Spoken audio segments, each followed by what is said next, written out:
I will welcome everyone tonight. I'm Cynthia Shore, the Executive Director of the Walt Whitman Birthplace Association, and I am somewhat the MC of tonight's events to honor our Gwenn A. Nusbaum, WWBA scholar, Poets to Come scholar, Hua Xi.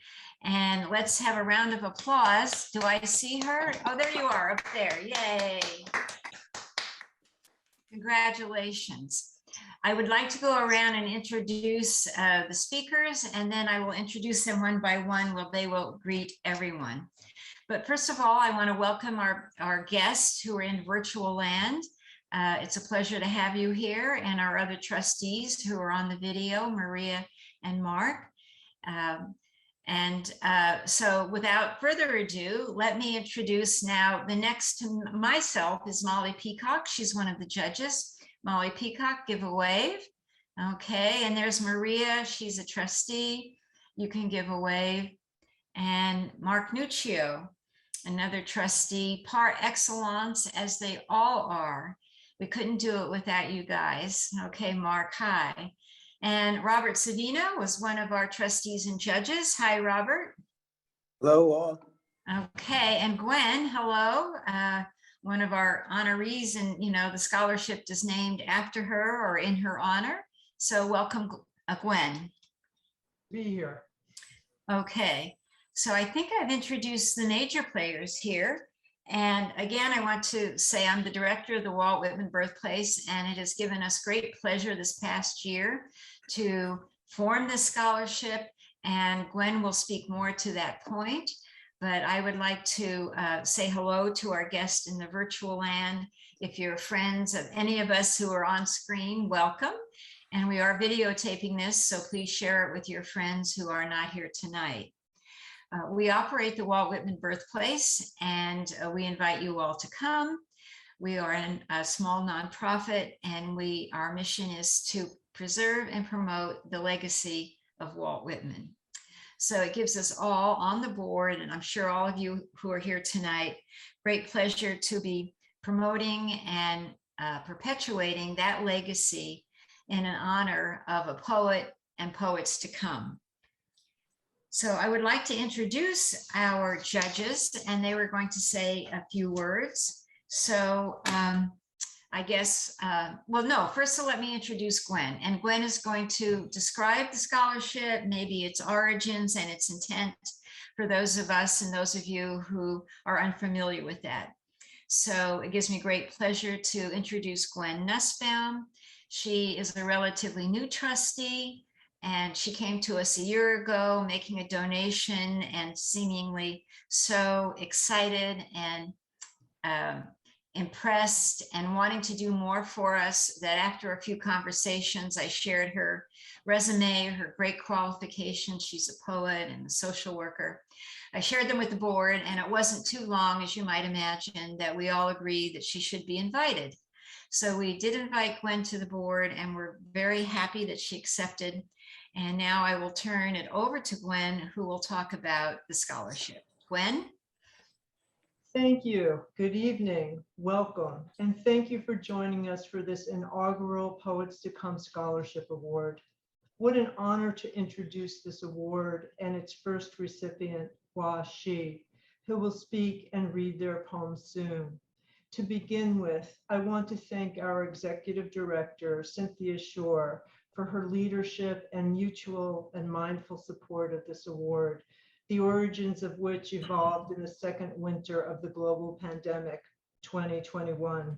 I also want to thank Robert Savino, a WWBA Board of Trustees member, for his guidance on our scholarship committee and for serving as one of our judges, as well as extend broad appreciation to the Board of Trustees for their hearty endorsement and contribution to this award. In addition, I extend much appreciation to our external judges, Cornelius Eady, Dean Costos, and Molly Peacock, who studiously and judiciously appraised the noteworthy display of poetry submitted from an impressive pool of emerging poets for whom we are grateful. We are very fortunate to have Molly here with us today, who will speak about Hua and the award. Finally, I want to recognize my parents, the late Dr. Marilyn Joyce Nusbaum and late Paul Robert Nusbaum, for their inherent humanistic values and belief in democratic principles. Though not specifically a Walt Whitman scholar, I have been learning more about him through my affiliation with WWBA and its State Historic Site and Interpretive Center, as well as through my own research and musings. Ahead of the Civil War and its aftermath, I am struck by this 19th century poet's legendary grappling with racism, as well as classism, gender bias, and sexual repression, bucking mores and laws propagating such prejudices against those seen as different or other. As a psychoanalyst, I am taken by his psychological awareness of human complexities, perceptive to the fact that we contradict ourselves, contain multitudes, that as a self we are not necessarily unitary, though whole we may be. He celebrated the self and sensuality of the body electric, precious as the soul. As a poet, I align myself with his passion for the natural world, inspired by his repertoire of compassionate and empathic poems. Recently, a friend and colleague who is a World War II veteran alluded to Whitman's position as a devoted volunteer nurse for wounded Civil War soldiers. In Dirge for Two Veterans, in which coffins are laid for a father and son, Whitman writes, "The moon gives you light, and the bugles and the drums give you music. My heart gives you love." How many times have we been moved to offer our hearts to strangers, fallen soldiers, downed children, scorched forests, wildlife, indeed to decimated towns and countries? Especially now, I find his words resonant. They reassure, even heal. Aware of mortality, Whitman assumed responsibility accompanying his advanced age and stage of life. In Poets to Come, expansively, generously, and with generativity, he penned a clarion invitation for a new brood of diverse creatives to contribute their art, enrich the American collective of poets and world of poetry, surpass himself, and emerge greater than before known. It is in this spirit that this annual scholarship exists, with the intent to encourage our 2022 recipient, Hua Xi, in their development goals as a poet, as well as provide access to the WWBA library's fertile resources. Along with Cynthia, I had the pleasure of meeting Hua, as well as reading and rereading their poems. I was thrilled by the grace of nature-driven language that seemed to morph into something distinctive and unique. Clean lines of loss and longing, turns in time, subject, defying bounds or set points. Beyond analysis or further description, I just felt awe, said wow, somehow believed something novel and transformative had taken place on the page, if not within myself. Art in its most crafted form, we know, can transform. And so I thank you, Hua, for contributing to this scholarship award. Congratulations on your impressive achievements thus far, and best wishes for a fruitful and healthy 2022-23 academic year. We look forward to hearing from you more. Okay, well, I think that was wonderful. Thank you, Gwen. Beautifully written, eloquently delivered, and generously received by all of us. Thank you. Thank you.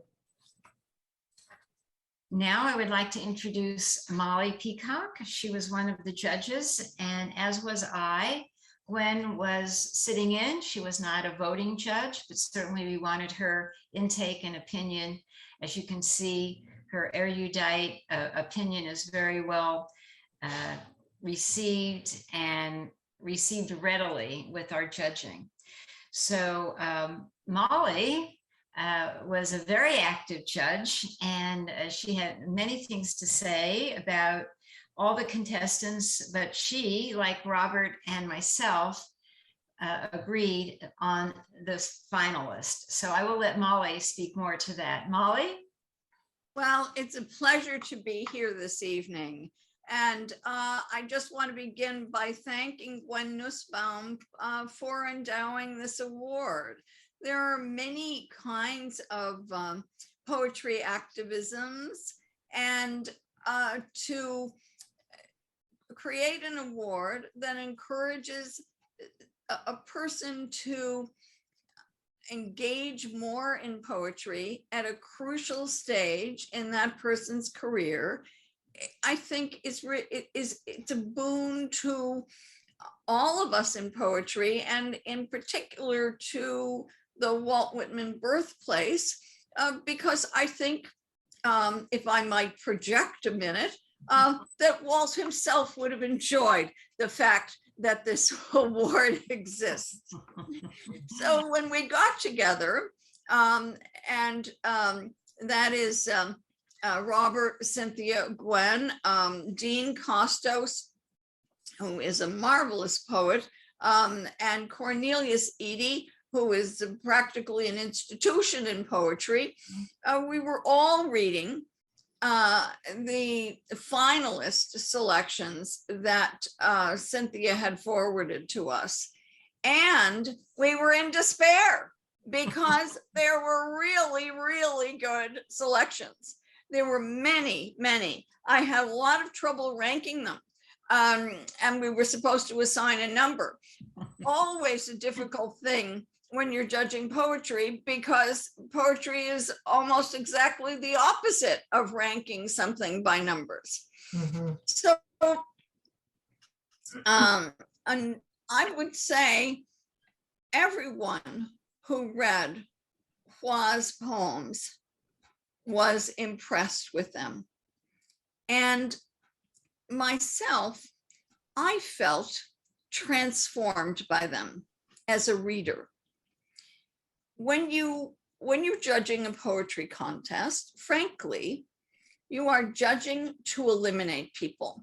It's the only way you can come up with your final choice, is to read to reject. It's a terrible thing, but it's a true thing. And it was difficult to read to reject for many, many of the applicants. I found myself, when reading Hua's poems, not acting like a judge. Suddenly, I was captivated by work that was mysterious, that was psychological, that was generous in its imaginative leaps, that was both located in personal experience and very broad in terms of a horizon line, gesturing out to many kinds of experiences. And suddenly I was inside a poetry that I wanted just to read on in. I suddenly was not in my judge's capacity and swept away by the language and the perceptions and the presence of a real poet. And so I didn't have to read to reject that one. I had to read to select that one, and to honor the fact that it was a privilege to read that application. And I think that I speak for all of the judges when I say that it was a privilege to read and to hope for a fellowship that would allow a talent like that of Hua Xi to develop in the ways that Hua Xi could direct themselves. That this is one of the great things about the Nusbaum Award, is that it has a lot of self-direction. And we all were confident as judges that this was a poet who was eminently capable of doing that. So I just say all of this to appreciate the fact that the very first recipient of this award submitted such a powerful group of poems, and a group that I think, well, that forecasts many fine things to come. Okay, thank you, Molly. Well put.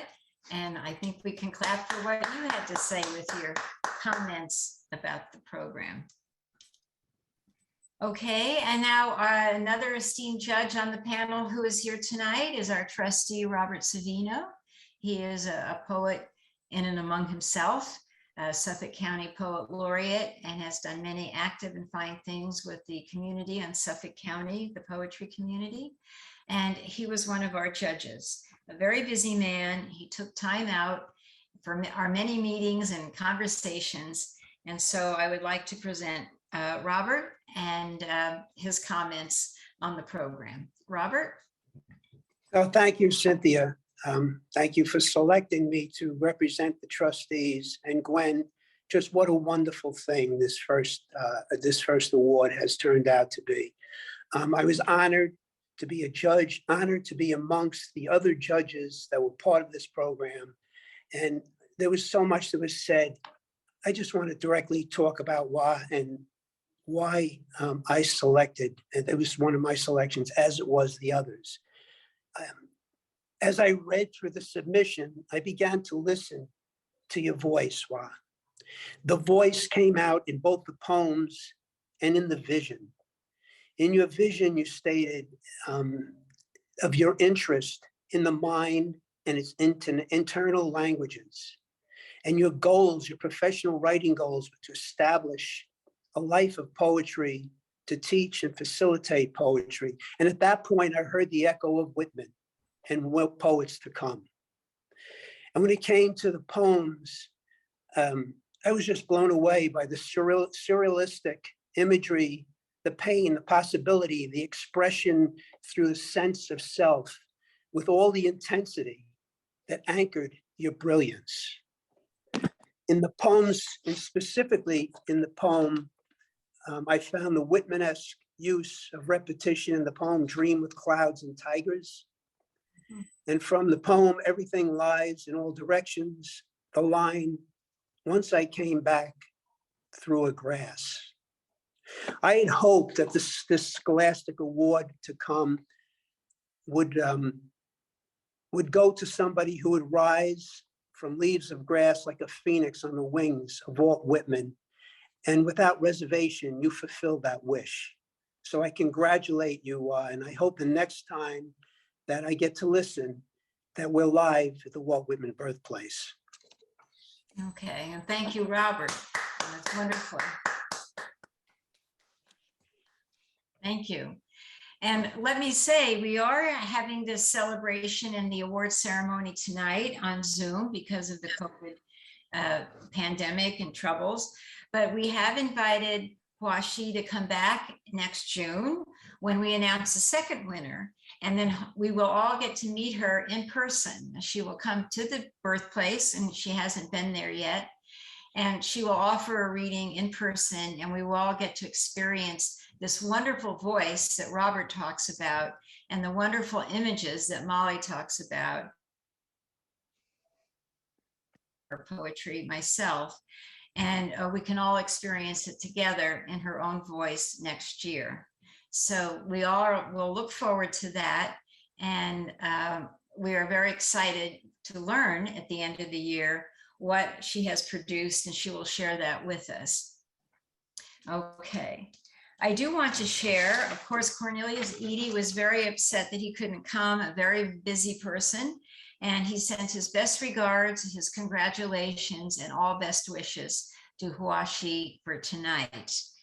And Dean sent me an email that I would like to read, and he wrote, and I quote, "The unbridled excellence of her poems made our decision easy." And I think all of the judges who are here tonight can certainly agree with that. And that was from Dean Costos, what he had to say about your selection. So it was a unanimous selection, And we are thrilled with you as our first inaugural poet to come. And so I would like to now introduce you, and you can say a few words and read your poems. And then afterwards, just so the group knows, I will award you a certificate and we will recognize the honor. So first, let me introduce Hua, and I will read what we've sent around about her as a way of introduction. Hua's major poetry began in 2018 with her publication then, and has received many writing awards from Yale Writing Center Essay Contest and the Boston Review Poetry Contest, among many other awards. Zai has essays published in the Harvard Review and the Wall Street Journal. Hua has had essays published in various places. She is a first-generation immigrant and has served as a family caretaker. She has received a BA in Media Studies from Yale University and is currently teaching poetry at the Parsons School of Design at the New School. And I was going to read here during your scholarship year, Hua, what you're going to do, but I think we'd like to hear it from your voice. So in lieu of me reading what you wrote in your essay about your plans for the scholarship award, I will let you announce that. But first, I would like to introduce you and have you say a few words and then read some of your poetry to us.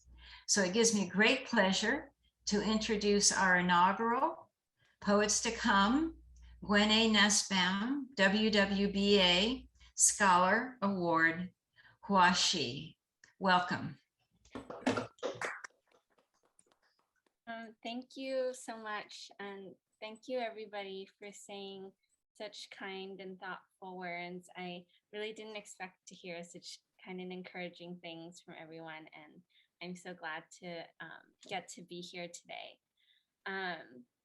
Yeah, I think overall, I feel very lucky to get to share poems with you all this evening, and just to have the chance to talk about poetry is such a joy. I mostly started reading and studying poetry on my own.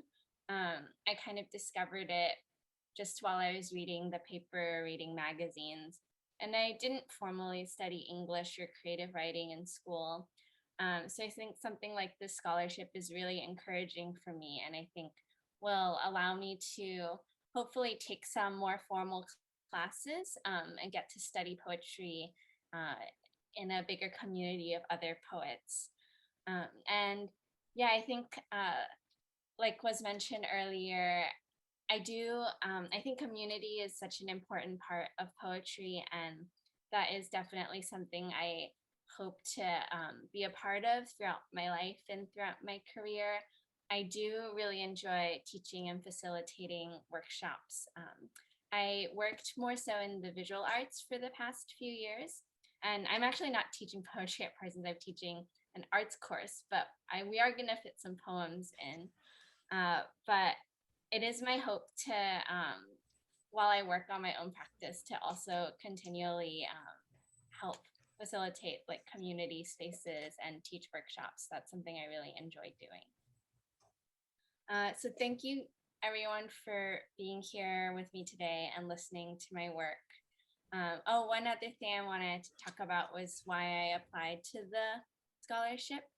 I think in my poems, I do feel very influenced by wilderness and I think the very expansive and fascinating world that we live in. My poems, I feel are actually quite personal and narrative, but I think I turn to nature and the outdoors and the outside as a way to better understand myself and my own life. And I remember when I first read Walt Whitman's poetry, I was really drawn to his appreciation for all the trees and the mountains and the landscapes and everything around us. And there was this very enthusiastic maximalism in a lot of his work that really inspired me. I think I thought for a long time that poetry is a lot about being very selective and simplifying things and taking things away. But in a way, I think poetry can also be very expansive and contain all things, or try to contain many things. And that's something that inspired me about Whitman's poetry. So I feel like even though I'm writing from a different life in a different time and on different topics, I feel a particular resonance with the way Whitman was thinking about his place in the world. So I'm so happy to get to share some poems with you all today. It's a privilege to get to read for you all. And I think I'll jump into reading some poems now. That's correct by the schedule. Yeah, I took some time and I chose some poems that I thought maybe represented my application and the scholarship well. So I wanted to start with a poem that's called Dream with Many Mounds of Grass, and it is sort of about nature and wilderness. A little bit of background, I'm currently writing a series of poems that are sort of based around dreams, and they're a way to explore who I am and what I'm thinking and the aspects of myself, like dreams, that maybe I don't initially understand. So this first poem is called Dream with Many Mounds of Grass. Dream with many mounds of grass. In my childhood, a house made entirely of grass. That was where the people learned to go on. I have a memory of my aunt in the doorway, arms full of grass, filling a water jug full of grass, lighting the evening grass. I'm not sure if this is a memory or something I made up using language, something I read in a book made entirely of dirt, the kind you read because you are buried, because beneath the over is the under. I have a memory where my mother takes me by the hand and we bury our mouths in the soft blades of grass.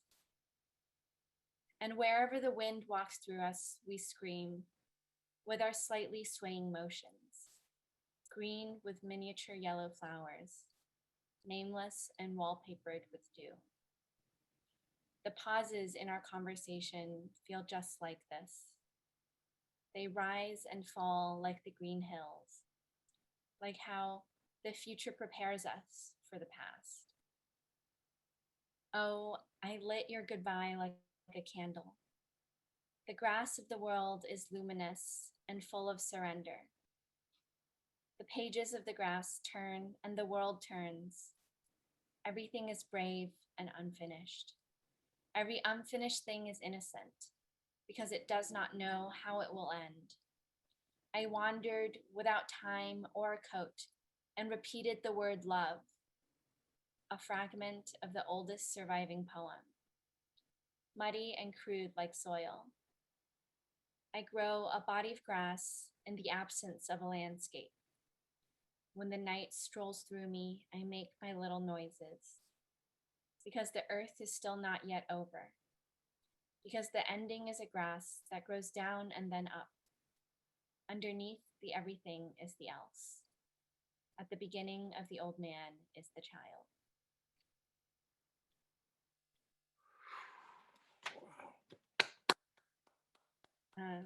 Thank you so much for listening to that poem. That was recently published in the summer issue of Black Warrior Review, which I actually still need to go buy a copy of.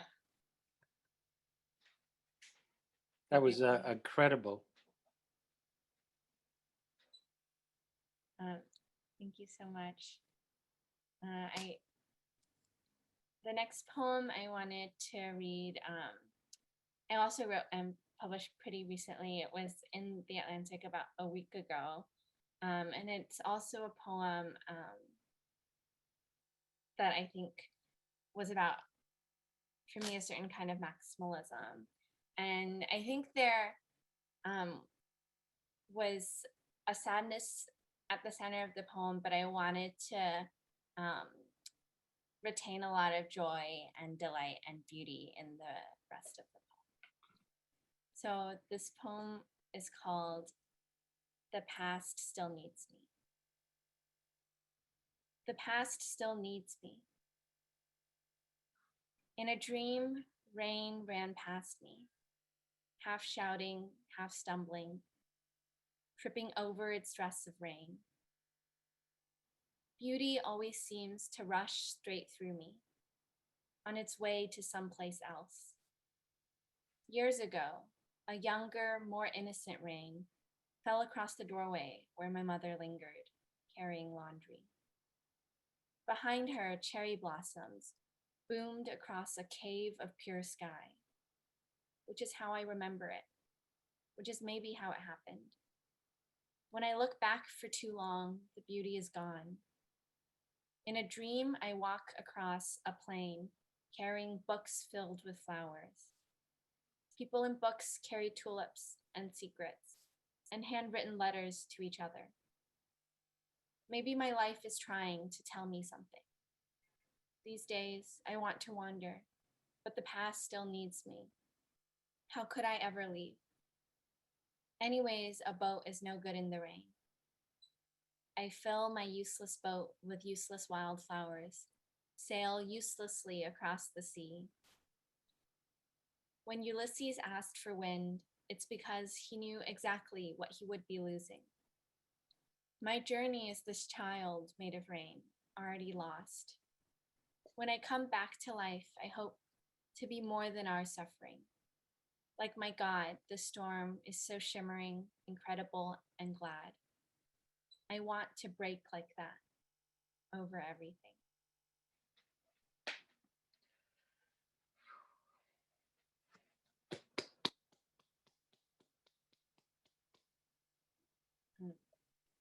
Thank you again for listening to that poem. The next one I thought I would read. The title of the poem is Heaven, and it was originally published in The Nation in 2021. It's a bit more narrative, I guess. So, Heaven. Apricots woolly by the hospital bed, a meal of light. The light falls on my mother's hands. So much sunlight falls and does not get up, but its hands pick up the dark and go on. Things are heavy because we try to carry them.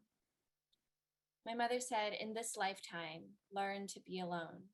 I cut my hair in the mirror, attempt poems about the breakfast table with cereal and figs. Good enough. I pour milk, falling through a shitty apartment, a brief depression. I fall in love, mirrored in satsumas, perfumes, and midnight. Not enough. I turn the page, but I'm still reading the novel my mother wrote me.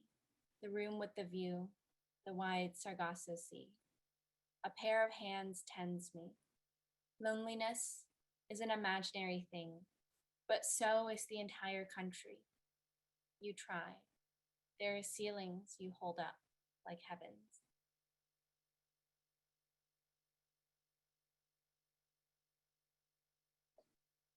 I think I wanted to write something that felt like a peaceful reflection, and that also contains something of my everyday experiences, which a lot of times are, sitting at the breakfast table, having cereal and milk, and looking outside and thinking about my life.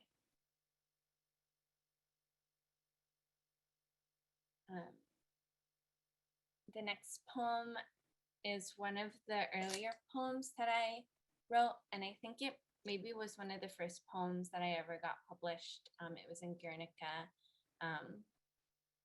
which I actually write for sometimes now, which is pretty cool. This poem is titled Clock Hands. Clock hands. I think my shadow falls where it won't be lonely, dead beside me. The passenger plane overhead blinks like a wish. Please give me time. In my next life, reincarnate me as a whistling through the lettuce leaves, thunderous veins and dense and dark-haired frisee. Clocks stop. My bones say, don't you have any place to be? My mother's hands are washing dishes illegally until the water is raided by police. My mother must have imagined a different sort of life for her shadow, and I think I am scared of damasks perfuming violently. A rose can live 35 years, time enough to unfurl unbeautifully. Clocks go, the desperate run. Even small animals are busy being alive. Snow is falling. It has nowhere else to go. Super. Thank you guys for clapping after each poem. You don't have to do that. But I appreciate it. The next poem I thought I would read is more, I think, more of a surrealist poem. I also really love art, and my education has more been in the visual arts. And I've recently been painting a lot as well. But I've particularly been inspired by Rene Magritte's paintings. I think I've been fascinated with them for a while, and there's something that he said, and it goes something like, everything hides something else behind it. So it's the idea that every time you see something, you're actually not seeing something else. So if you see like a vase on a table, you're actually seeing, a vase-shaped hole in terms of the wall, like you're not seeing that part of the wall. And so I was really interested in this idea that, like this idea that the world is so layered that, everything stands in front of something else. So that was something I was thinking about when I was writing this poem. This poem is called Night Drive Through My Own Life. Night drive through my own life. I was so blank, a gust of butterflies could have migrated through me. You did. In conversations with my mother, I have no idea who is dead anymore. When I play the tape back and hear only my own voice, which has become a farmland. I was driving at night through a lifetime that was not my own. That was some time ago.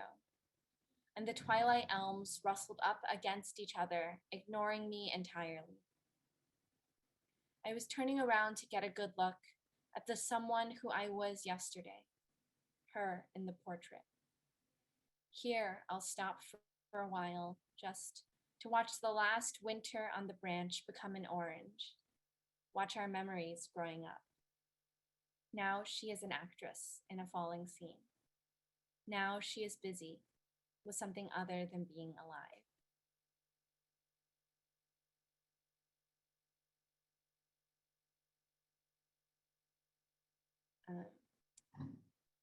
And the next poem I thought I would read,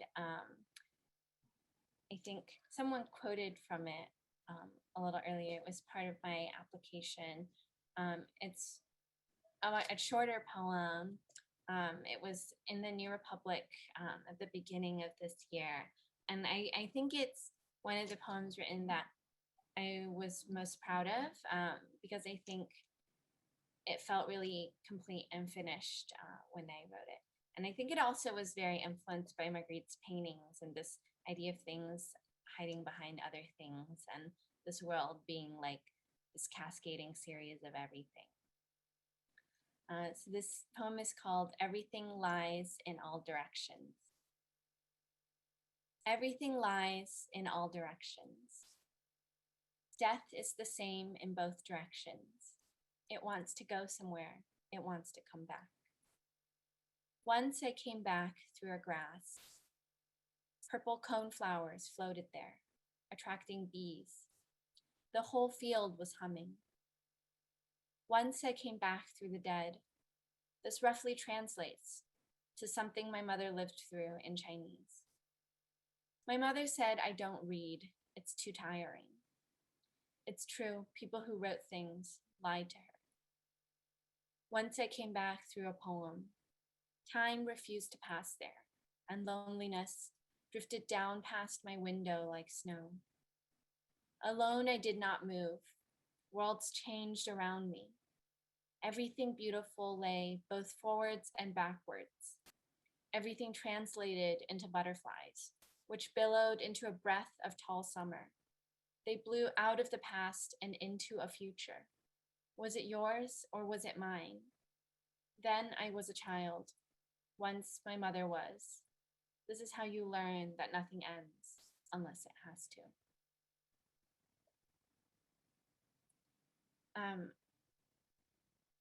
When I was writing that poem, I was really interested in how the word lie has a double meaning in English, where it both means to lie down, but it also means to say something that isn't true. And I don't know, I was thinking about people lying down, but also like planes of space lying in many directions. And I remember when I wrote this poem, I had seen a mathematical diagram in a book that was trying to like describe how a plane could extend in all directions. And so they had drawn a rectangle with an arrow on every side pointing outwards. And I thought it was so funny and interesting the ways we tried to depict like infinity on the page, or to depict everything at once on the page. And then I had one more poem, and for the last poem, I wanted to choose a poem that was a poem of community and a poem of friendship. And also for me, I think when I wrote this poem, it really was an appreciation of like the other people in my life and how much they bring to it. So this poem is called Two Skies. Two skies.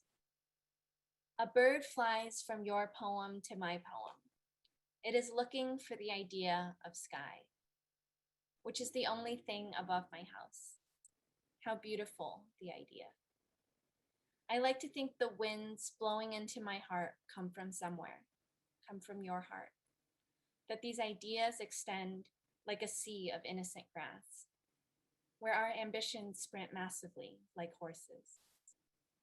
I have great ambitions when it comes to the idea of home, which is the direction my ugliness always points in, which is my excuse for everything. Maybe you can understand. I like to think these things I do not know.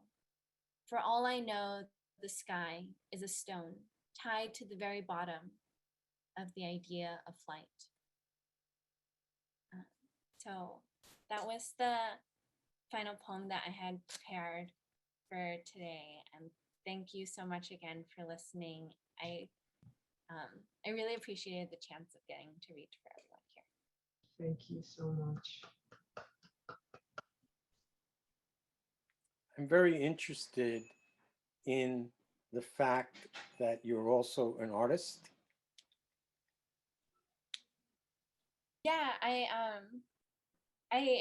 hadn't really studied English in school, and I'd always liked reading, but I loved the visual arts, like conceptual art and installations and painting,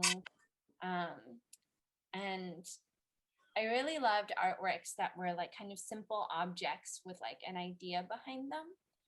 But it's been really interesting working on poetry because I feel like poetry can also be very conceptual, and it's sort of like making an object with an idea behind it as well. Or that's how I feel about it sometimes. But I also, oh, sorry. Yeah, go ahead. Go ahead. I was gonna say, I also love in art and paintings. I think they lend themselves very easily to a sort of surrealism where like objects become other objects, where things look like other things, and in that way the world sort of blends together. And I feel like I think that way about certain kinds of poetry sometimes. Well, they both are sister arts by all means. I am also a poet and an artist, and So I understand that. And you can do justice to both. You're certainly doing justice to poetry. I will tell you that you are a breath of fresh air that makes people gasp. That's all that I'll end with that. Well, thank you, Mark. And I want to say I saw Maria was jotting down your lines, Hua. And that's what I did when I was reading your portfolio in the submissions. Line after line would jump out, and it was like I could spend a whole day thinking about this. But I also want to say, you know, how dare you get a poem published in the Atlantic since we had lunch? I mean, we had lunch 2 weeks ago, and here she announces she has a poem in the Atlantic last week. I mean, this is just amazing and so exciting. And I think everything we, you know, had wanted in a young emerging poet, and you certainly are fulfilling that for us. I'd like to invite anyone else to say a few words, and then I will offer you our certificate. So would anyone else in the audience like to comment?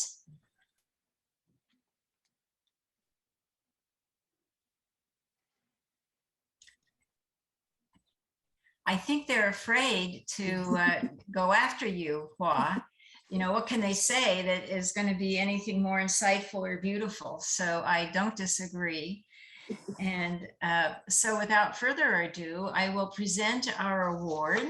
And this I will mail to you, but in the meantime, I will hold it up.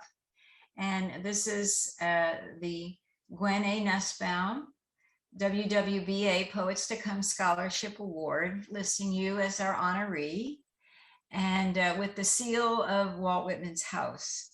And certainly we all heard the echoes of Walt's grass in your first poem, which was wonderful. And as judges, we heard that over and over again in your work.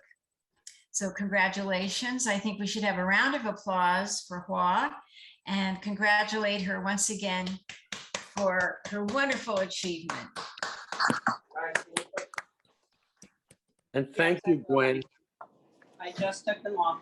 My pleasure. My pleasure. What an honor. What an You know, honor. you facilitated this and That's everybody worked so hard on it. And the honoree is well deserving.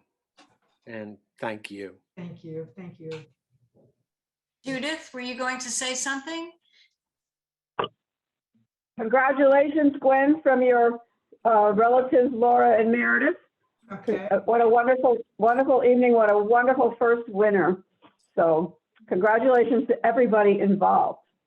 Yes, and I just wanted to echo that. Thank you so much, Gwen. And the poetry, I felt so transformed. The journeys in each of those poems, so beautiful. Thank you so much for sharing them. I'm so glad that I was able to attend. Great to have you here, Jude. Great to have you here. Susan Klett, great to see you. Olivia, this is my niece, and Jessica. Susan Tufo is my cousin. So welcome family and friends, dear friends. And it's wonderful to have you all here. It's a wonderful day. It is a wonderful day. Thank you. Spectacular. Very gifted young poet, Gwen, and thank you for having this and creating it. It's wonderful to see and hear. Thank you so much, Susan. Thank you so much. Thank you, Hua. Beautiful poetry. I am not the most, I guess, well-read in poetry, but I really enjoyed it. So thank you for a really lovely experience and evening. And thanks, Gwen, for inviting us. Very glad you're here. Very glad you're here, Olivia. Jessica. Yeah, she had to just run out for a second, but she loved it too. Okay, great. Super. Well, we are recording this as it shows on your screen, and any of you who have other family and friends especially Hua. I know you're moving, so you're probably like in your own moving world, but please share this with your family and friends, this recording, so they can have an insight into how well you're regarded in the poetry community, and certainly by the Walt Whitman birthplace in this inaugural scholarship award. Certainly you are emerging, but you are emerging quite forcibly, I might say. There are very few, I know, Gwen, there are very few emerging poets who end up in the Atlantic or the New Republic. You are here, and we are fans. We are yours. I also really want to, once again, I want to, a lot of people are here, have been with me for a very long time in my life. Susan Klett has been my friend and colleague for decades. Molly Peacock has been my friend and mentor, my editor for decades. And of course, my family and Jude and Laura Meredith. But I really want to thank my new friends. And I really want to thank Cynthia Shore. I feel we're of kindred spirits. Her work ethic, her diligence, integrity, standards, and all of this has really just made this the best possible thing for me that it could possibly be. So I really thank you for bringing it and leading the way.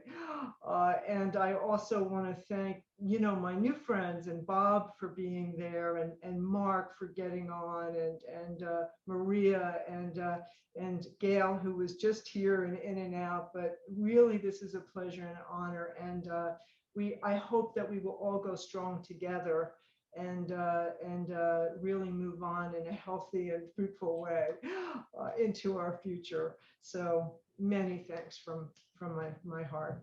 Well, thank you from our hearts. Okay, and thank you, Hua. Good luck in your career.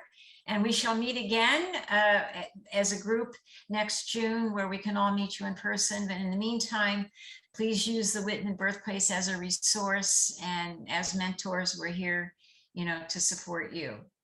So I will conclude the evening and say thank you to everyone, especially a thank you to Gwen for coming up with this idea. And she didn't have to convince anybody. We all heard it and thought it was a great idea. The time was right. And she was in the right place at the right time. We have two other board members who also contributed to the scholarship, as do our members and donors. So I'd like to have a nice round of applause for Gwen and having the foresight to put this together. Thank you. Thank you, everybody. Thank you. We are lucky to have you on the board, as we are with Mark and Maria, and we're lucky to have Molly join us and Robert on the board. And we invite you all to come. And with that, I shall say good night, Good night. good poetry, good sleep. Good night, everybody. Good night. Good Good night. night.